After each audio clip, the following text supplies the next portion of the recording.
विवेकानंद शिक्षा केन्द्र तुरार संपादक एवं प्रतिष्ठाता। आज आम विद्यालयर 21तम वार्षिक सांस्कृतिक उत्सव ये अवसर में आमर ये व्यापक आयोजन होती।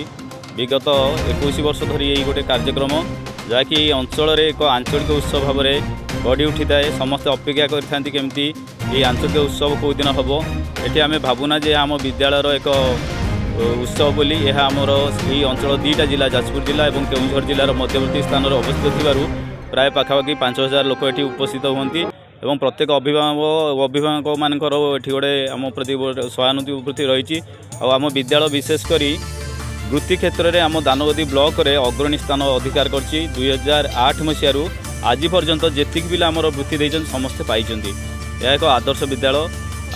आज ये अतिथि भाव जोग दौरान अध्यापक विजय कुमार साहू एवं शरद चंद्र राउत एवं सुदर्शन साहू एवं आमर राज्यर मंत्री आसबार अच्छी आज विशेष प्रोग्राम अच्छी आहरी अनेक अतिथि मैंने पहुँची पारती। डॉक्टर जुगल किशोर होता अध्यक्ष जाडेश्वर जूनियर कॉलेज चौकाट। ये वार्षिक उत्सव आमर विवेकानंद शिक्षा केन्द्र तुरा 2008 मसीह प्रतिष्ठा है आज पर्यंत तार गौरवमय यात्रा अब्याहत रखी। जहाँ जानी ये अनुष्ठान एक आदर्श अनुष्ठान।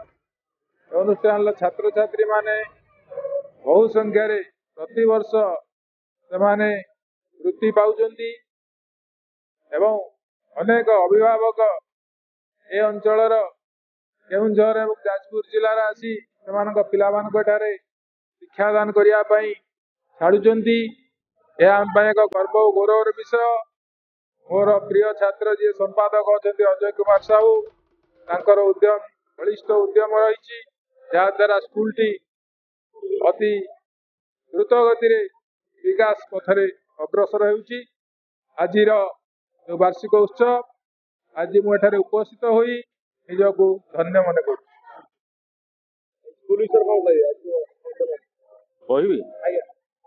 सब पिला कहि भल मनिष केमती हे गार्डियन मान कहि टीचर मान कहि आमर मुख्य 3टा जिनस रेगुलर ये मो स्थायी सभापति अच्छी स्कूल है दिल्लू रही सब भाव में डाकी निजी गर्व अनुभव करुच्ची।